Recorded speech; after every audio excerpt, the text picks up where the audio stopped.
can't skip the processes.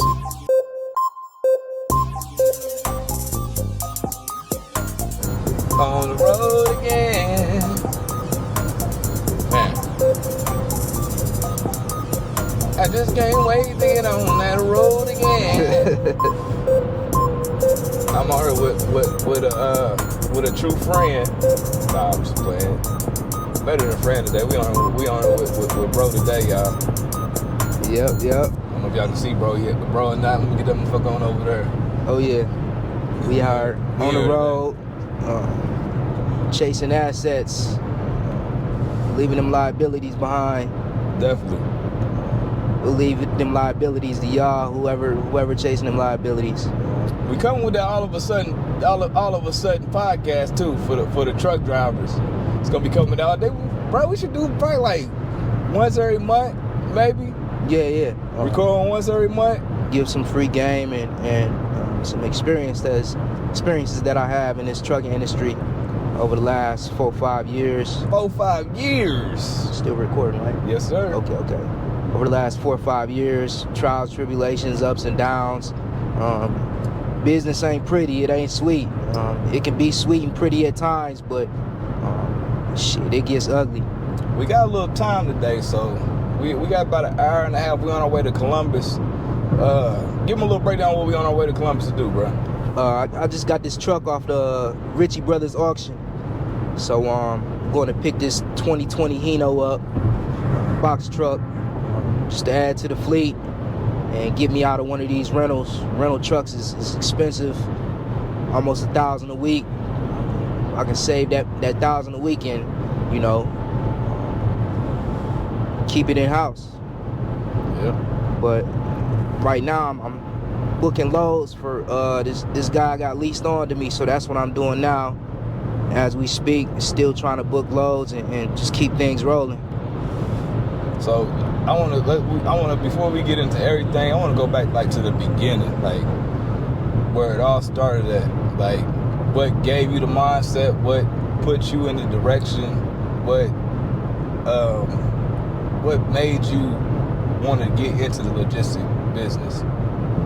So really, man, I ain't gonna lie. We got a brother, Lathan. He stayed down in Houston, Texas, and shit. I went down there and see how he was living. He had a drop Camaro, nice little condo, this, that, and the third. And shit, I saw he was in this big ass truck. I could never picture myself driving these big ass trucks. But at the end of the day, you can never underestimate yourself and your abilities. So, for real, COVID hit. I thought I was gonna be in a factory my whole life. Supervisor, this, that, and the third. Like, that was my goal. I wanted to be a plant manager. But that tell you your trajectory can completely change depending on what you aspire for, what you want to do. So that's what you was doing before you got into logistics. You was doing. I was in a factory. I used to love the factory. Factory life was me. Yeah. How many hours a week? Shit, nigga, I was doing 50 to 60 a week and loving it, Yeah. But either way, COVID hit. I had just made supervisor and shit, I got laid off due to COVID. Shit. What type of factory was it? We used to CNC machine differentials for the Explorers and shit like that. Okay. So when that happened, I had to have a backup plan, and I knew bro was down there doing his thing in box trucks. So I just started doing research. Talked to my wife about it. And that's key too, y'all. You gotta have a good support system at home. If that's what you about, family man, family woman, whatever it is, good support system is key. Cause, at the end of the day, my wife could have been like, shit, get your ass back into the factory, do what you know how to do. You know what I'm saying? Yeah. But she stuck beside me in the plan that I had. Yeah. And we took it and ran with it, done the research. Shit, for real, I borrowed from my 401k and bought my first truck for $18,500 cash. And shit, it's been up from there. How long did it take you to get? You think that it took you to get that initial investment back? Shit, it took me probably. I had a rough first month trying to fuck around with Amazon, but then shout out to my homeboy Austin from Kokomo, Indiana. Okay. He seen I was taking my son on a trip, just driving around doing a loop in the truck, trying to get used to driving my truck because I had never drove a big ass truck like that. Okay. He ended up reaching out to me saying, hey, they got routes coming out of Indiana, paying this and that. Would you be interested? Shit, I said yeah. And I really didn't think nothing was gonna come of it. Amazon fell through. Next thing you know, I'm trying to find something else. He hit me back. There was God, there was faith right there. He said, hey, we got these routes. They got some in your area. And I done held that same route ever since. Damn. 4 years, same contract, Barnes & Noble vitamin shop. Oh, yeah. That's a good one, too. Get you a good workout on that route. Yeah, he know about it. Get you a good workout on that route. He was doing it, you know, and that's the thing, too, man. With owning a business, it's in this world, it's only 2 businesses that you can own. You can either provide a service to somebody or you can provide a product. That's the only 2 businesses that you can own in the world. Yep. So choose which one you want to do if you're looking to start a business and go all in on it. Tangible, non-tangible. Yeah. Whatever it is, just make sure you take pride in what you do. And your workers, your employees, whatever you got, they take pride in their work. For sure. Because at the end of the day, if you provide a service to somebody and they don't like it, why would they keep you? Sure. If you provide a product to somebody and they don't like it, why they gonna keep buying from you? Hold on, I got a call. Okay. Hello? Oh, you picking that up already? Okay, I thought we was gonna try to do a small quick load and then pick that up. But if you picking it up already,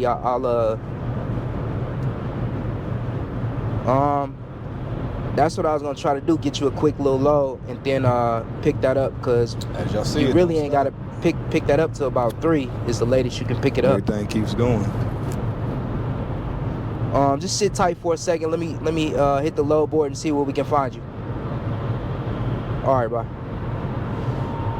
What you got going on right there? Sound like you got some business going on right there. Yeah, like I said, I dispatch people too.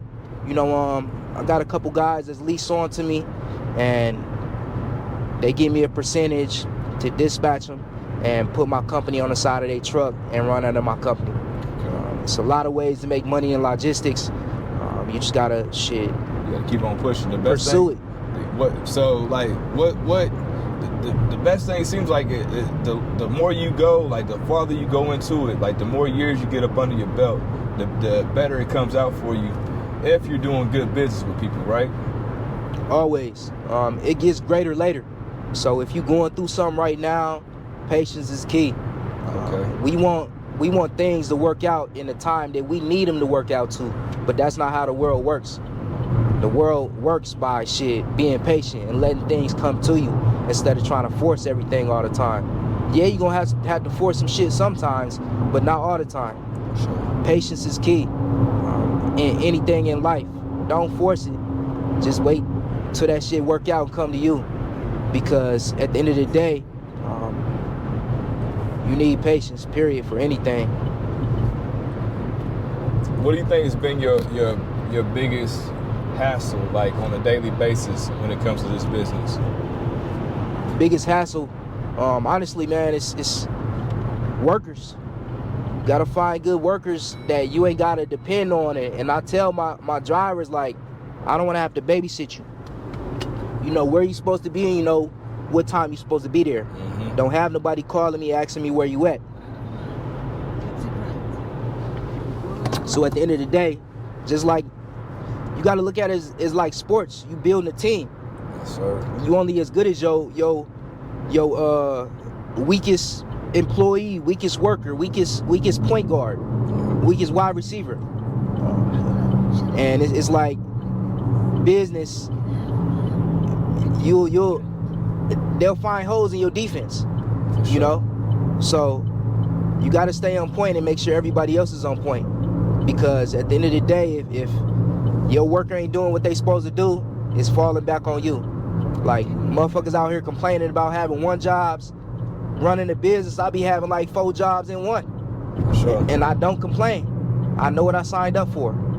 So just be grateful that you holding that one job down and making money, because there's a lot of motherfuckers out here that shit would love to be in a position that you in. Don't take shit for granted. See, I see a lot of people, like, I be trying to tell people, like, you can make a lot of money by being a driver. You know what I'm saying? It's a lot of money in the logistics period, but you can make a lot of money you can make more money, easier money, by driving than working in the warehouse. Yeah. Like, how much would you think you was making a day working in that warehouse compared to what you do now? Not to give a number or nothing, but like, I mean, I'm gonna be honest with you. Like, how many trucks did it take for you to set up here and how you say, simplify that income that you was getting from working in that factory? Really, it just took me 1 truck, because at the end of the day, one of these trucks is gonna bring you 150 to 200,000 plus per year. So you know, when I first got my first truck, it was up. I supplemented my income and maintained the same lifestyle that I had from when I was working in the factory. When I was working in the factory, I was doing like 60 to 80,000 a year in the factory. But it's more hours with this at the beginning, right? With 1 truck, no drivers, just you in the truck. It's that you got in there. That's all you did was that for that whole year. Yeah, definitely. And stayed on the road yourself. Yeah. And since then, you know, like, I'm striving for status of grossing millions of dollars a year with my company. Yeah. So, yeah, damn. So, yeah, it's been a struggle trying to scale and get 2, 3, 4, 5 trucks. Like, I can make good money in 1 truck easy, just depending on myself. But that's not my goal. Yeah. I don't want to be a driver. I want to be a fleet owner. So, you know, if you get into the trucking industry, that's what you need to figure out for yourself right there. Do you just want to be a driver, or do you want to be a fleet owner?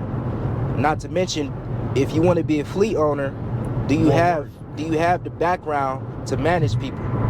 Can you deal with a motherfucker talking shit to you? Can you bite your tongue? Can you deal with a motherfucker calling you at 1, 2 in the morning on some bullshit? Like, I got a call as soon as I laid down, 1 in the morning. Hey man, one of your drivers didn't park the truck, pull the truck all the way back, so I need somebody to move this truck so I can get out of their truck. So, shit, that's the type of shit it be. Owning a business can be 24/7 at times, and if you ain't prepared for that shit, it's gonna take you through the ringer. Hell yeah. What do you believe makes a good, like, overseer or a boss to employees? So you talk about your employees being like your main thing, like that has to be your main tool when it comes to this driving, this delivery, this logistics. It has to be your employees. You gotta have, like you say, you gotta have the perfect team. So what do you have to be the perfect boss then? What kind of mindset? You gotta be adaptable, and you gotta be able to take shit on the chin and roll with it. Cause I heard you talk about that what happened. That's crazy. Like, so what would you do? Call the driver back, or would you just go out and do it yourself? I had a driver there. Well, I thought I did, but he had already took off. And so I called the guy back, and he said he was able to get out, but he was kind of pissed off because it keeps happening. And the last driver meeting I had, I told everybody, make sure you pulling back further enough so these other drivers can get their semi trucks out.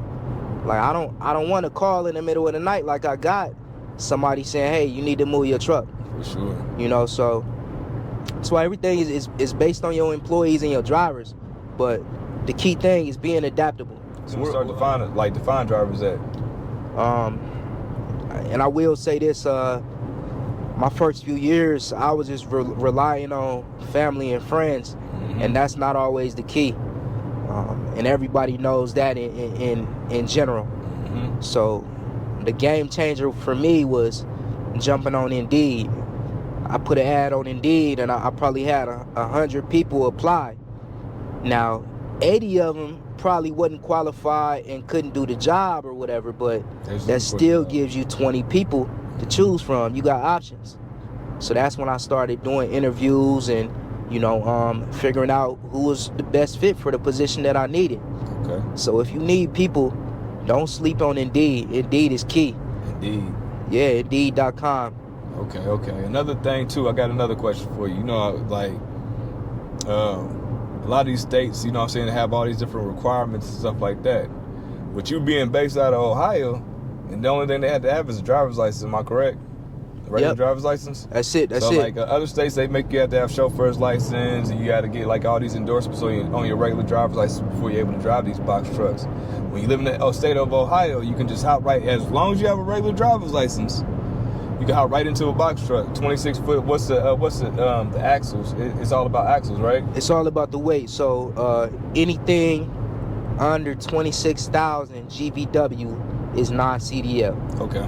It can have air brakes, whatever it is, but it's got to be single axle under 26,000. If it's 26,001 pound, then it requires a CDL. Okay. So just keep that in mind. And back to what you were saying earlier, as far as driver, people don't realize your driver's license is an asset too. For sure. So, you know, going years and years with a fucked up license and licenses suspended and this, that, and the third, I'm gonna be honest, that's childish. Yep. If you a grown-ass man, grown-ass woman, and your license is fucked up, it's childish as fuck. I swear. Stop it, please. There's plenty of jobs out here that you can get driving. You have to break your back in these factories. Exactly. Utilizing your license. That's it. They got apps out here like DoorDash. Some of them better than DoorDash nowadays. They got a lot of apps out here. Curry, a good one. Roadie, a good one. Freight. I can't think of no other ones. Let me see. I had a couple of them. They got Uber Freight out here. I didn't know they had Uber Freight. Yeah, Uber Freight. I think that's the last one that I got. You can get on here and hustle just like how you hustling in your car. Like I know Roadie, you can have any size vehicle, you know what I'm saying, and you can take medical deliveries, stuff like that, all over. There's so many ways to hustle nowadays. It's crazy. Yeah, and it don't limit yourself to DoorDash and then what's the other one? Uber Eats. Uber Eats and Instacart and shit like that. Yeah. You can make money on that shit, but it seems like it's saturated. That's been everybody's play for the last few years. Yep, since the COVID, like everybody's downplay. So for the most part, if you see everybody going left, you might want to go right. And it ain't bad to be adventurous either, to go ahead and find you know what I'm saying? It's just something new that no one hasn't even tried yet. So you could be the pioneer, be the first person to try it out, and then you could be the spokesperson for them. Who knows? You might be an ambassador for them. Exactly, and you know, having a conversation with my cousin, you know, he asked me what prevents people from starting businesses and becoming entrepreneurs. What you think it is, Trey? Man, self-confidence. That's the main thing. Not having no confidence in themselves. That's a part of it, but the main thing is fear. People scared. Fear. And the acronym for fear is false events appearing real. So, oh, I like that. Yeah, false events appearing real. And I thought about this because, you know, my youngest son, he's 4. He used to walk my 10-year-old up the stairs because he was scared to go up there. Now he started watching different shit and he started learning different fears. You only born with 2 fears. You know what them 2 fears is, Trey? Is it losing and death? No. The only 2 fears that you born with is the fear of loud noises and the fear of falling. Damn. Everything else is learned. Every other fear is learned behavior. That's crazy. Crazy as fuck, but it's true. That's crazy as hell. He said the fear of falling and the fear of loud noises. Them is the only two fears you born with. Any other fear is learned. Yeah. But back to what I was saying, fear is what keeps people from jumping out here, becoming an entrepreneur, starting their own business, this, that, and the third. Hell yeah. Just don't be scared. And that's been the key to my success, and I know his success too. We ain't scared. We ain't scared to take no risk. Nah. We risk takers. Now, please believe these is calculated risks that we taking. For sure. But at the end of the day, we taking risk on assets to where we know it's gonna bring us money back. You know what I'm saying? So believe in yourself. That's the key. Believe and have faith. A lot of times, I ain't gonna lie, a lot of times, man, I've been put in a good position to where I can, I don't know, I can kind of like little brother it. You feel what I'm saying? So like when I say little brother method, it's like I can watch other people do it before me. You get what I'm saying? And then I can latch on and shit and try to get it, because not really say it like this, or it's kind of fucked up, but say it, but like they might fail before, you know what I'm saying? But then they find a way through it, like, oh, okay, so little bro, I ain't gonna let you go through it this way. Let me go ahead and pull you on through this way, so just so you know that, you know what I'm saying, you can make it through. Or you know that you ain't got to go through that hard route that I had to go through. You know what I'm saying? Yeah, that's key. And like that's kind of how it is with a lot of things I done kind of invested into, like with my photography and with this logistics stuff with you. It's kind of the same way. I'm seeing how you go about it, and I'm just jumping into it, helping out, jumping into it where you know what I'm saying, I can fit in it. Because one thing for certain is like, you done went through it all. You done seen the ups, the downs, the lefts, bad, the rights, all of it, man. And shit, like I already know, man. Shit, with a teacher like you, I know I could be successful. You know what I'm saying? Just successful, maybe just as successful as you. Yeah, definitely. You gotta realize, like, my brother that I got the blueprint from, we don't really consult that much. So I jumped into it blind and had to learn along the way. Research. So if you can kind of latch on and get some game from somebody, some help, don't be afraid to ask for help. You say you got blessed with a dude from Kokomo too. Yep. Like, yeah, I hear a lot of people say when they talk about this logistics stuff that they get somebody, it just like it happens, like it's their faith. They gotta have faith and it's gonna happen. You know what I'm saying? Not really knowing what you really getting yourself into, but you kind of know what you're getting yourself into. But before you're able to like get something that's I guess stable or reoccurring, right? Yeah. You have to find somebody has to find you, or you have to go out and try to find it. Yeah, definitely. But you gotta have faith that it's gonna come.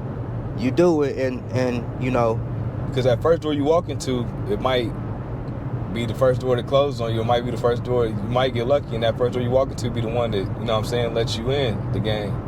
But somebody has to let you in, seems like. Like we know, and people say, business is about who you know, and being able to put yourself out there and not being scared. You know, not being scared to talk to people, talk to random people, talk to strangers. We in the times of information. Information is everywhere. When you jump on Facebook, are you looking to be entertained, or are you looking to make money and find information? Because that's what's on social media. Everybody turning into the information. You got entertainers, you got people that's providing information on social media. What do you want to do? Yep. Anything that you want to do nowadays is right there for you. You ain't even got to go to school for certain things anymore. I swear. You can learn it off of YouTube University. Man. I done learned a lot off of there. I done been a plumber. I done been a carpenter. I done worked on cars, did things I never thought I'd be able to do thanks to YouTube. Yeah. It's crazy shit. I was watching this thing, and I'm like, man, I'm about to buy me a piano. They tripping now. They teaching piano lessons. I'm about to be going crazy on the piano. It's just hobbies I want to do. Anything that like I want to get into, I'll hop on YouTube. I'll do some research, make sure that it's something I want to get into, and I'll hop into it. Just can't be scared. can't be scared. Like, man, all the hobbies, like, that's another thing, too. Once you get your financial freedom, you're able to go back and be a kid again. I swear, you're able to go back and be a kid again. Definitely, and one thing it is, too, like, if you got kids, your kids see you jumping out here doing different things. It's teaching them not to be scared either, not to have fear to take different routes and yeah, come from where we come from, it's not really, I don't know, like, I still say it like right now, there's not really too many men I can set up and say I done seen be real men. Not say it like that where I come from, where I'm talking about back home. Yeah, I done seen, you know what I'm saying, like right now I can't go back home and be like, okay, that's that guy that all the little brothers should be looking up to. There's a couple of them, don't get me wrong. There's a couple of them, but like actually like out here from like where they from. Like, did you see that shit that happened in Chicago yesterday? I mean, a couple days ago? I heard a lot about it. I didn't see it though. Man, they beat up the little middle schoolers, beat up the mama and the son. That shit was crazy, bro. Like, that shit crazy as fuck, and it's really sad, you know, that and they recording it. That as a culture, that's what things have come to. But the thing is, that's what they seeing out there in that neighborhood on the road. They see their parents doing, they older sisters and brothers doing that shit out there. Yeah. So they prone to doing it. And you know, kind of jumping off the trucking subject, but yeah. like being a dad, being a father, family man, a lot of us we wasn't taught how to be a good dad, father, or family man. No. Like, we didn't have our dads around. So guess who we learned from? We learned from our moms. Yeah. Uncles. Shit we seen, the men we seen. Yeah. That's what I learned from the men I seen, and I took parts away from them. Even my own fight. My dad might not been there like that, but when I did see him, I took parts away from him. Definitely. And use them, especially on the dad side, because when Pops was there, when he was around, you know what I'm saying? He made you feel good. I swear. Definitely made you feel good on everything. That.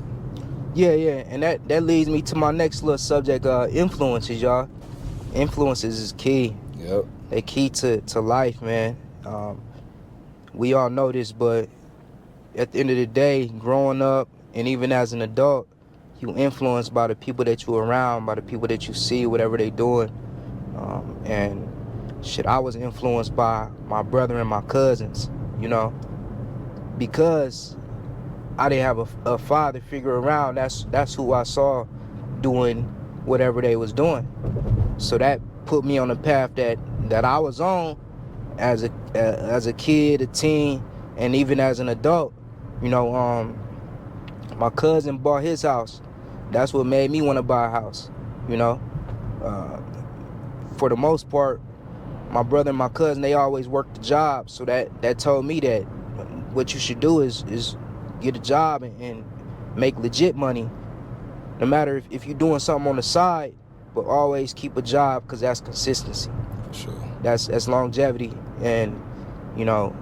The streets don't pay 401k. Exactly. And it's a marathon, not a race. Like I said earlier, everybody want things to happen when we want them to happen.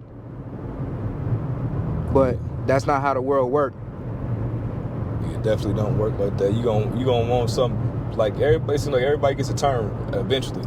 No matter if you start off as on the fries at McDonald's, eventually you're gonna be on them burgers, baby. You know what I'm saying? You're gonna be back there on them burgers. Next thing you know, they're gonna be like, oh, you flipping them burgers good as hell. Man. Now you need some manager. We need a manager to come in here. You can manage these other kids how to set up and flip them. Then you done jump to management. I swear. It's just snowball effects. You just gotta stay, whatever you tied into, whatever you doing, even if it's sports. You stuck in the sports right now, man, put your head deep down into it, man, and stay in it, man. Don't stop doing it. Yeah, take pride in the work that you do. I swear. If you flipping burgers and making fries, make them the best motherfucking fries and burgers that come out of there. Man, and that's what's wrong with the people that's working in these places now. You go to fast food joint, your food gonna be nasty, it might be cold, it ain't gonna be right, because people ain't taking pride in their work. They don't give a fuck. Remember they used to have us, you gotta have your shirt tucked in up in here. Man. You better have your shirt tucked in up in here. You better have your hat on up in here. You can't have no facial hair up in here cooking up in here. 80 to 90% of people start off in small restaurant chains like Wendy's, McDonald's, that's their first job because they hire at 15, 16. Yep. And you know, you got to take pride, even though you're not making the best of money, which now they hiring at decent prices. Yep, above minimum wage. Yeah, so take pride in what you do. Man, minimum wage when I first started working was $5.15. $5.15. You in there flipping them burgers right now, you tired of flipping them burgers. What, cuz, take you a little Lowry's in there and put on top of them burgers. Next thing you know, people gonna be asking for you. Next thing you know, you can be out on outside somewhere, get you a food truck. Now you flipping burgers. Yeah. From what you learned at McDonald's. What you learned at McDonald's, and it's a crazy story. This guy I know, well, I used to know him. He worked at McDonald's for 20 years straight. Damn. Became the district manager and everything. Damn. For his 20th year, they gave him a $5,000 bonus. $5,000. That's decent, man. For working at McDonald's for 20 years, yeah, that's good. Not for no $5,000. You know, 20 years, they should gave him $1,000 for each year. I mean, shit. But at the end of the day, he stuck it out, and imagine how much he makes as a district manager. Oh yeah, they true, making true. 100,000 plus. Ba-da-ba-ba-ba. He loving it. You know, but it goes back to just taking pride in your work. That's it. That's it. Rest on real quick.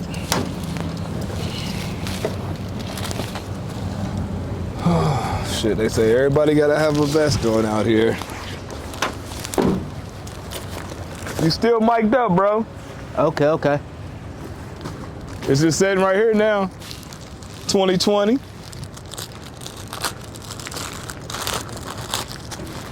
Just checking him out. Checking out the investment. So you gotta have a vest on out here.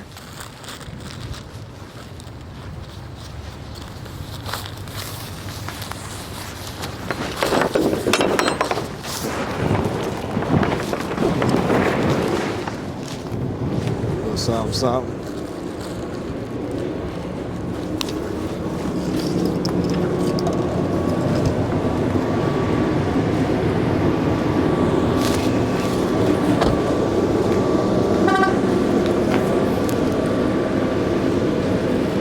Let's see what we got real quick. Let me go grab this camera. Damn, didn't forget the camera, y'all.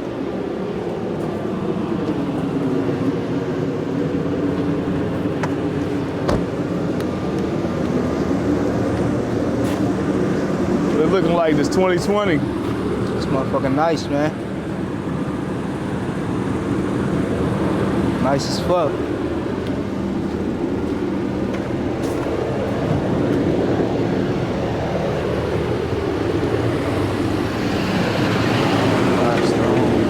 Bro, what's the main thing you looking for? When you're buying the truck, what's the main thing you looking for?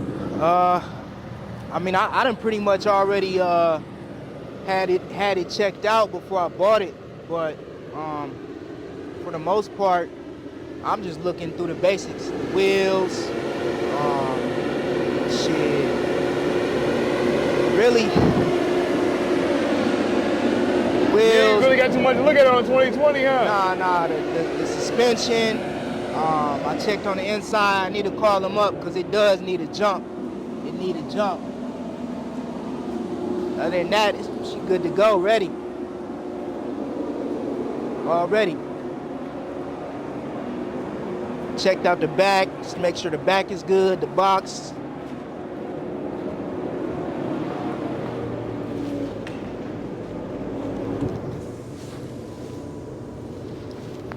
She all ready to go.